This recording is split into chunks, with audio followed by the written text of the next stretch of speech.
Bom dia a todos. Bom dia, Dani, chegando aí. Que bom que vocês estão aqui. A paz de Cristo. Estou aqui fixando o comentário do texto que vamos estudar. Bom dia, Vânia. Bom dia, Rejane. Bom dia, Alan. Alan está falando boa tarde. Bom dia a todos. Meu pai também está aqui. Marcos. Bom dia, Edilma. Que bom estar na casa do Senhor. Bom dia, Dani, Cristiano. Olha aí o DA, que saudades do DA. Está lá no Espírito Santo trabalhando, abençoando vidas ali. Bom dia, mãe.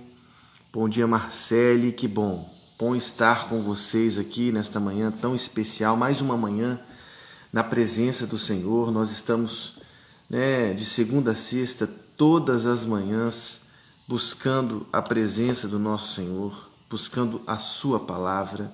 E como é bom quando os nossos ouvidos se abrem, nossos corações acolhem a palavra de Deus. É tão importante, tão fundamental isso, e é o que nós queremos fazer nesta manhã, buscar a presença do Senhor, buscar sua palavra, compreender o Evangelho de Cristo. Então, se você quiser neste momento aí, convide seus amigos, convide seus familiares, para que estejamos juntos agora na presença do Senhor. Estou vendo aqui a Laisa, estou vendo meu cunhado Daniel, mestre Daniel. Que bom. Eu quero ler com vocês a palavra de Deus. Eu fixei aqui o que nós vamos ler hoje, Marcos capítulo 6, e nós vamos ler Marcos capítulo 6, do 45 ao 52. E depois vamos orar juntos. Eu quero ler para você a palavra de Deus. Bom dia a todos que chegaram aí. Nós vamos ler a palavra de Deus neste momento. Marcos capítulo 6, do 45 ao 52. Diz assim a palavra de Deus, eu quero ler para você. Logo a seguir, compeliu Jesus os seus discípulos a embarcar e passar adiante para o outro lado, a Betsaida, enquanto ele despedia a multidão. E tendo-os despedido, subiu ao monte para orar. Ao cair da tarde, estava o barco no meio do mar e ele sozinho em terra. E vendo-os em dificuldade a remar, porque o vento lhes era contrário, por volta da 4ª vigília da noite, veio ter com eles andando sobre o mar e queria tomar-lhes a dianteira. Eles, porém, vendo-o andar sobre o mar, pensaram tratar-se de um fantasma e gritaram, pois todos ficaram aterrados à vista dele. Mas logo lhes falou e disse, tende bom ânimo, sou eu sou, não temais. E subiu para o barco para estar com eles, e o vento cessou. Ficaram entre si atônitos, porque não haviam compreendido o milagre dos pães. Antes, o seu coração estava endurecido. Vamos falar com Deus nesse momento? Depois de ter lido Marcos capítulo 6, do 45 ao 52, eu quero com você orar, buscar a presença de Deus. Senhor, muito obrigado por mais uma manhã na tua presença. Muito obrigado, Deus, porque o Senhor tem falado aos nossos corações todas as manhãs através da sua palavra. Deus, os nossos corações estão abertos neste momento para acolher as verdades do teu Evangelho. Senhor, nós queremos sempre fundamentar os nossos caminhos, as nossas construções, a nossa vida sempre na tua palavra. Guia-nos, Senhor, oriente-nos, no nome de Jesus. Amém. Amém. Que bom estar com você, bom conversar com Deus, com você. Bem, a palavra de Deus nos diz lá em Marcos capítulo 6, do 45 ao 52, que depois de Jesus ter alimentado uma multidão de mais de 5.000 pessoas, porque os contados foram os homens, 5.000 homens, além de mulheres e crianças, então, ou seja, mais de 5.000 pessoas, Jesus compeliu, é o que diz o verso 45, Jesus compeliu os seus discípulos a embarcar e passar adiante. Compelir, fazer agir sob coação, obrigar, forçar. Ele fez isso. Ele fez com que os seus discípulos, ele forçou que os seus discípulos entrassem, embarcassem naquele barco para o outro lado, que era a própria cidade de Betsaida. Aliás, uma área não evangelizada ainda. Jesus despediu a multidão, ele compeliu os seus discípulos a embarcarem para atravessar para o outro lado em Betsaida. Ele despediu aquela multidão que tinha se alimentado, ou seja, eles não esmoreceriam no caminho. E ele buscou a presença de Deus. Ele despediu a multidão, subiu ao monte para orar. Sim, é interessante observar isso. Ele subiu ao monte para orar. Ele queria buscar a presença do Pai. Ele ficou sozinho, completamente sozinho, porque despediu a multidão e compeliu os seus discípulos a embarcarem para o outro lado. Você percebe nitidamente como Jesus faz isso, e em Marcos ele fez pelo menos 3 vezes. 3 vezes em que Jesus fica completamente sozinho para buscar a presença de Deus. Por exemplo, a primeira ocasião em que Jesus fica sozinho para buscar a presença de Deus foi depois de ter curado a sogra de Pedro. Ele a levantou com a mão e a febre a deixou. E depois de curar vários enfermos, pois estava na casa de Pedro, ele ficou sozinho, de madrugada, ainda escuro. Jesus levantou-se, saiu e foi a um lugar deserto. E ali começou a orar. Ele estava num lugar deserto, sozinho, orando, buscando a presença de Deus. E depois daquele momento de oração, de solidão, de solitude, Jesus desafia os discípulos a irem para outras aldeias, outras cidades, buscar a presença do Senhor e evangelizar, proclamar o evangelho de Jesus. Agora veja, essa é a primeira ocasião. Perceba que são ocasiões críticas. Jesus então desafia seus discípulos a atravessarem para outras aldeias. A segunda ocasião é esta mesma que acabamos de ler. Jesus despediu a multidão que acabara de alimentar e compeliu os seus discípulos a atravessarem para o outro lado, Betsaida, que ainda não tinha sido evangelizado. Então veja, mais uma situação crítica, a travessia para Betsaida. E há também uma outra ocasião, no Getsêmani, naquele jardim de dor, de angústia, momentos antes de sua própria crucificação. Ele está ali com os seus discípulos mais íntimos, mais próximos, mas ele se separa inclusive deles.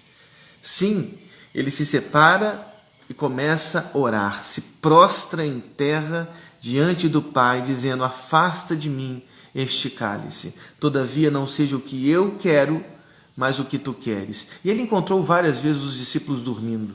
Vocês não conseguem nem vigiar. Quer dizer, o espírito está pronto, mas a carne é fraca. E ele se separava, ele se retirava de novo e buscava na solidão, na solitude, a presença do Pai. Então você consegue observar isso na vida de Jesus, é característico. Ele buscava lugares de solidão, de solitude, para buscar a presença do Pai, para ter um profundo relacionamento, um íntimo relacionamento com o Pai. Aliás, no Getsêmani, em Marcos 14, ele ora Abba. Sabemos, através de Romanos 8, que aqueles que estão cheios do Espírito, em profunda intimidade, oram Abba, Paizinho, uma oração clássica de Jesus, inaugurada por Jesus, o balbuciar de uma criança que queria falar Pai. Paizinho, sim. Todas as vezes, todos os momentos críticos, Jesus nos ensina a orar. Estou vendo tanta gente especial aqui, a minha tia, a Flávia, meu primo Laurence, o irmão Joel. Que bom, bom dia a todos vocês, viu? Então veja, nos momentos críticos, Jesus buscava a solitude.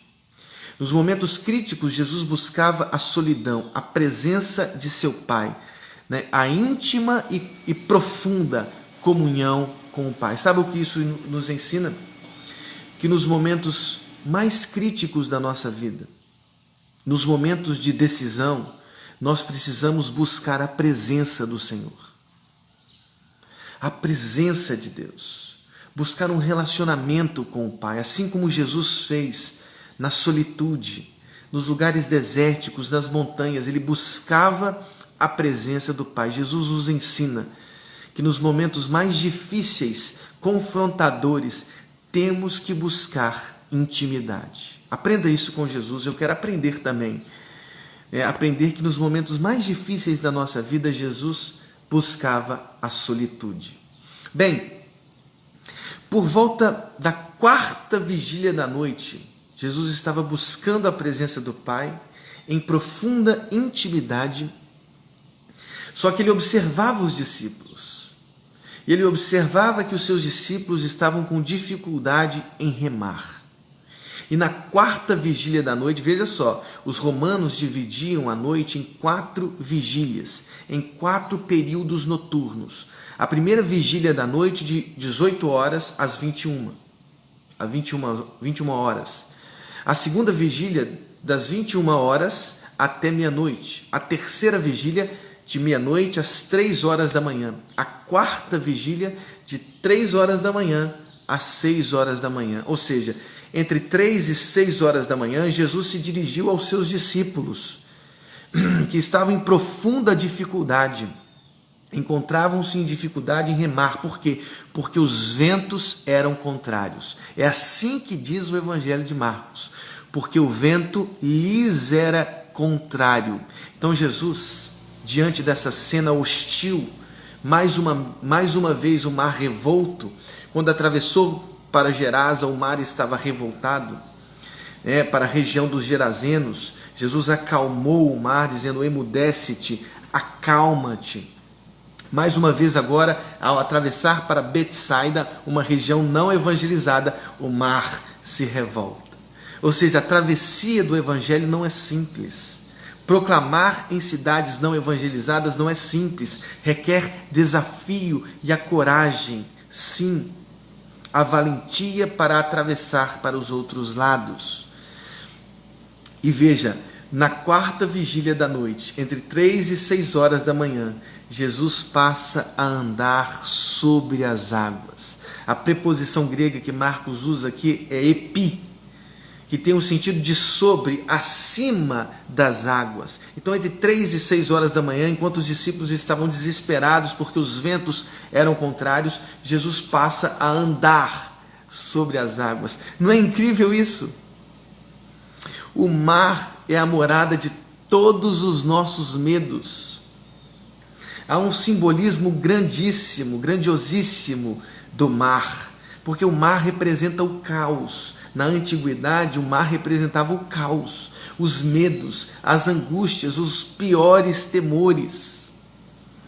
Diante dos piores temores, Jesus anda sobre os nossos piores temores. Jesus anda sobre os nossos piores medos. Jesus anda sobre o mar. Veja a beleza, a riqueza desse simbolismo, o mar. Aliás, em Apocalipse 4, diante da visão do trono, nós temos alguém assentado no trono, e ele descreve com pedras preciosas, jaspe e sardônio, tal era a grandeza daquele que estava assentado no trono em Apocalipse 4. João, o vidente de Patmos, vê aquele que estava assentado no trono, e em seu aspecto ele era como a jaspe, como o sardônio. E veja, lá em Apocalipse 4, diz que diante do mar, diante do altar, tinha um mar vítreo. Apocalipse 4, o mar vítreo, um mar de vidro, ou seja, um mar imobilizado pela presença daquele que estava assentado no trono. Se o mar simboliza o caos, os nossos piores medos, as nossas angústias, saibamos, diante do altar, diante daquele que está sentado no trono, que tem em seu aspecto como o sardônio, o mar está vítreo, está petrificado, está paralisado. Aliás, Apocalipse 21, na grande visão do novo céu, da nova terra, não há mar, não havia mar. Veja só, os nossos piores medos, as nossas piores angústias, os nossos piores temores, nessa cena tão linda dos evangelhos, Jesus caminha sobre acima de. Jesus anda por sobre os nossos piores medos. Jesus anda acima dos nossos piores medos. Veja que incrível isso. Diante dos nossos piores pavores, podemos confiar naquele que está acima, sobre. Não há angústias que tenham capacidade de nos aprisionar se estamos diante de Deus, se temos a nossa confiança no Pai. É muito importante entender isso. Veja só, a palavra de Deus diz que o vento era contrário. Na quarta vigília da noite, ele veio ter com eles andando por sobre o mar. E diz o texto, no verso 48, e queria tomar-lhes a dianteira. Veja que expressão importante para quem conhece bem a Bíblia hebraica. Tomar a dianteira. Isso aconteceu tanto em Êxodo 33 com Moisés, quanto em 1 Reis 19 com Elias. Ele tomou a dianteira, ele passou adiante. Sim, depois da experiência do Sinai, da construção do bezerro de ouro, Deus convoca o seu povo a conquistar, a atravessar o deserto para tomar posse da terra que manava leite e mel. Um desafio. Moisés estava desesperado, com medo. Eu preciso que o Senhor passe adiante. E Deus passou adiante. Ele não podia ver face a face. Moisés conversava com Deus como conversava com um amigo. E Deus disse assim: bem, não, eu vou colocar você na fenda de uma rocha. Eu vou colocar minhas mãos sobre você. Quando eu passar, você vai ver as minhas costas, porque você não pode ver a minha face. Moisés viu a glória de Deus. Não da forma como nós veremos, porque um dia o veremos face a face, é o que diz a primeira carta aos Coríntios, capítulo 13. Um dia o veremos face a face, mas em Êxodo 33, Deus coloca Moisés na fenda de uma rocha, passa adiante e Moisés vê a glória de Deus pelas costas. Mas passou adiante.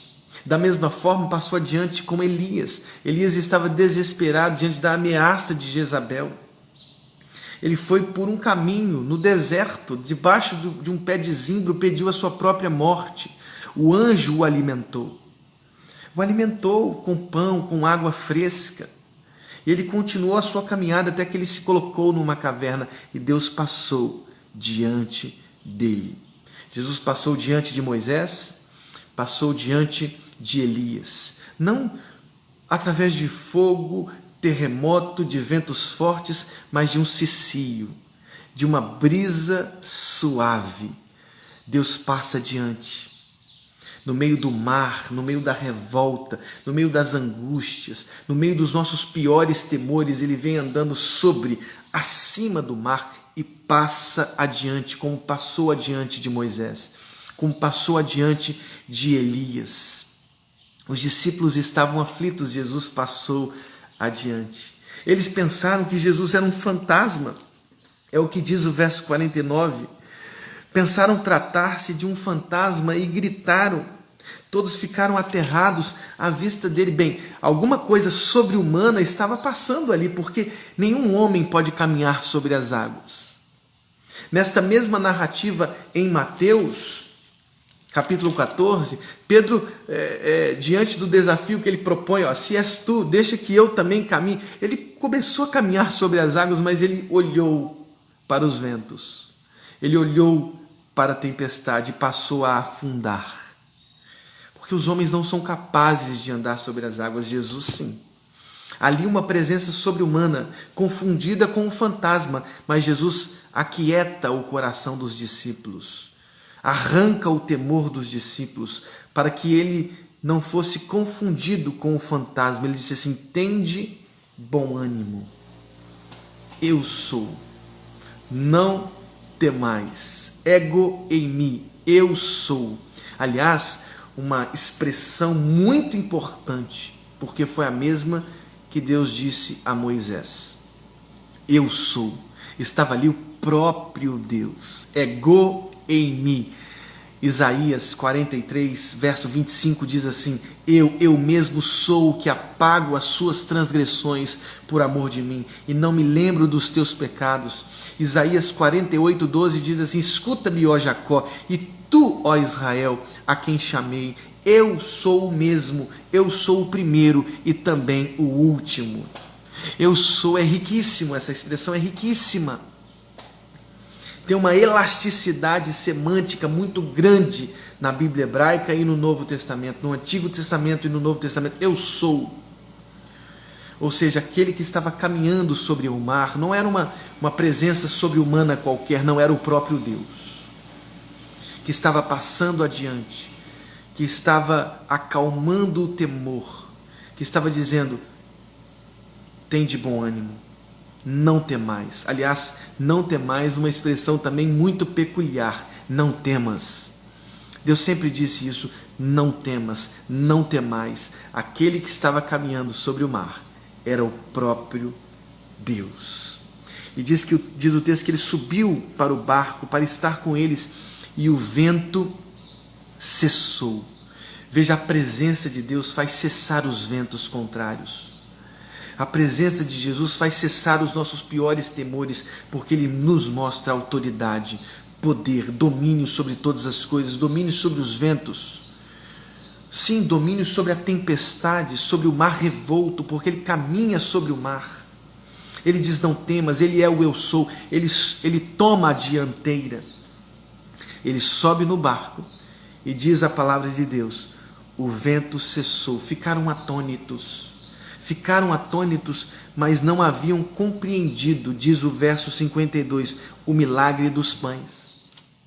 Eles não haviam compreendido o milagre dos pães e também não haviam compreendido o vento cessado.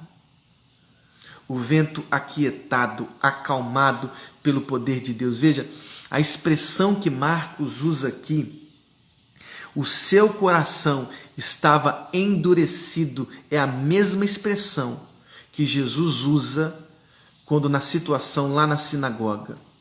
Quando Jesus entrou na sinagoga, no capítulo 3 de Marcos, tinha um homem com uma das mãos ressequida, atrofiada, paralisada. Eles observavam Jesus para ver se ele curaria no sábado.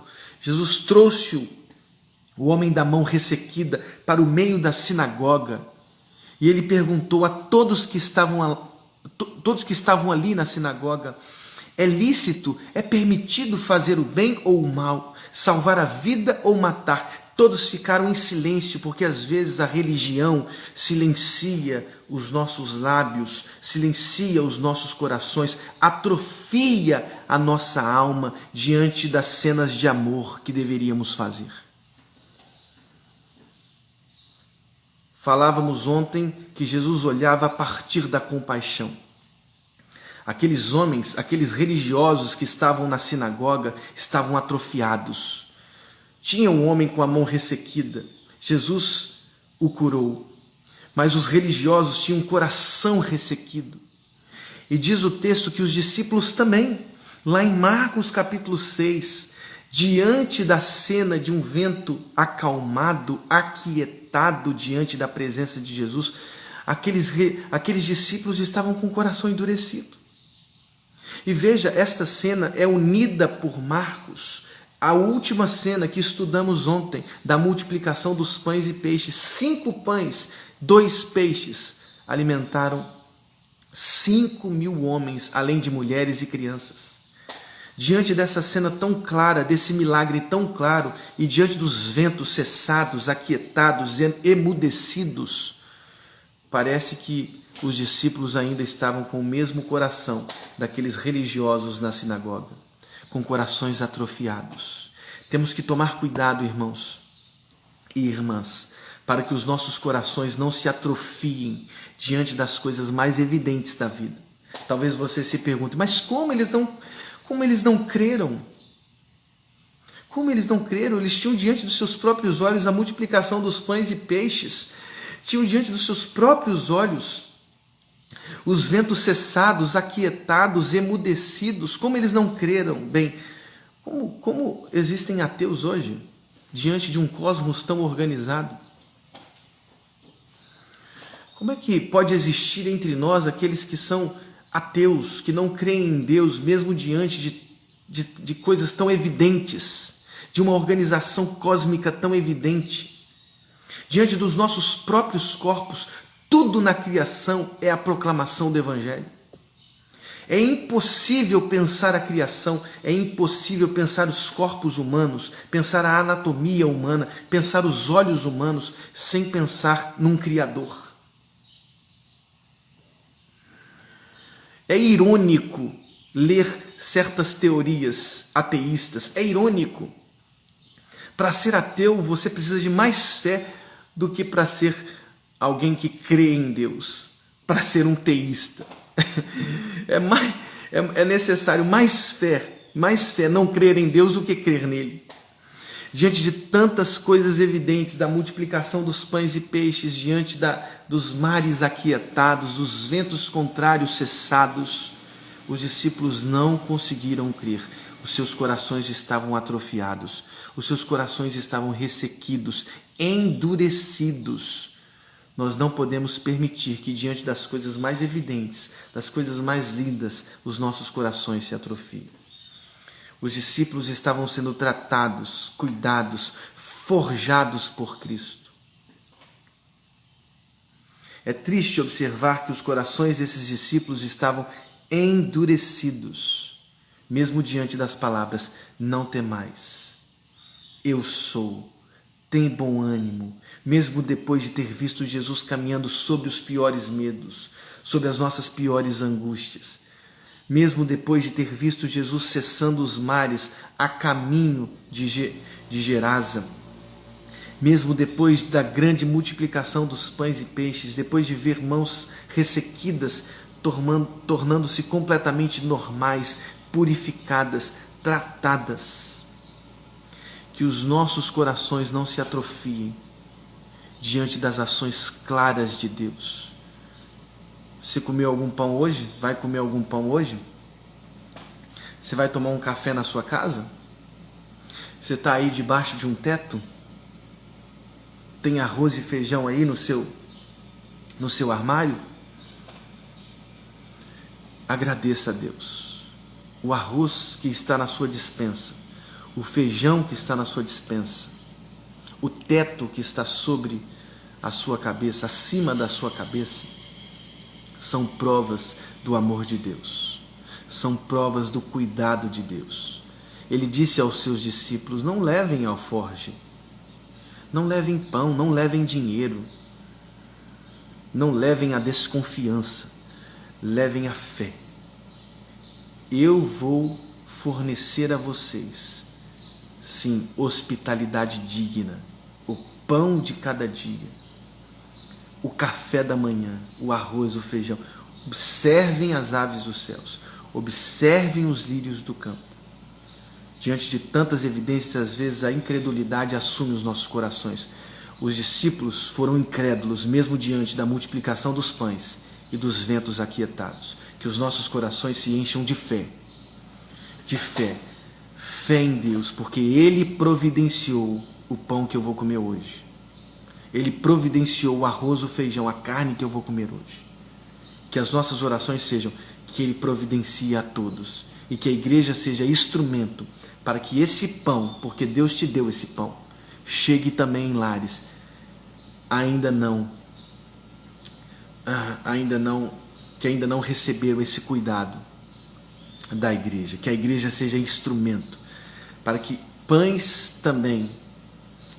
o café, o arroz, cheguem também nestes lares. Que Deus nos abençoe. Vamos orar? Senhor, muito obrigado por esta manhã, mais uma manhã na Tua presença. Nós estamos, Senhor, diante de tantos milagres. Estamos diante da multiplicação dos pães e peixes. Estamos diante, ó Deus, do mar aquietado, dos ventos contrários silenciados, emudecidos diante da Tua presença. Senhor, o Senhor tem mostrado a cada dia o Teu cuidado em nossas vidas. O Teu cuidado, ó Deus, com a Tua igreja. O pão não nos tem faltado, o arroz, o feijão. Senhor, que a igreja seja instrumento de justiça. Que a igreja seja instrumento, ó Deus, seja um canal para que estes pães, para que o café, para que o arroz, o feijão também chegue às mesas que não têm. Deus, a igreja primitiva, sobre a igreja primitiva, Atos dizia e diz, e não havia entre eles necessitado algum, que a tua igreja seja instrumento, ó Deus, de cuidado, de caridade, de amor, de justiça, em nome de Jesus. Amém. Que Deus abençoe vocês, uma manhã linda, um dia especial na presença do Senhor, e lembrem-se, Jesus caminhou sobre Epi, acima das águas, dos nossos piores temores. Ele acalmou, ele aquietou a tempestade. Que Deus abençoe as nossas vidas, que a gente confie e não olhe para os ventos contrários, mas que a gente confie no Senhor. Vamos parar de olhar para os ventos contrários e vamos confiar no Senhor. Que Deus abençoe vocês. Estou vendo Ana, Flávia, Rosane, Beth, Zilda, minha esposa também, Dea, Sônia, Mateus. Que Deus abençoe vocês. Rejane, uma manhã linda, um dia especial. Cabera, Joel, que Deus abençoe. Márcia, um grande abraço para vocês. Ale, que Deus abençoe cada um de vocês, no nome de Jesus. Grande abraço, Luiz, Flavinha, que Deus abençoe o coração de vocês. Uma manhã e um dia especial, no nome de Jesus. Amém.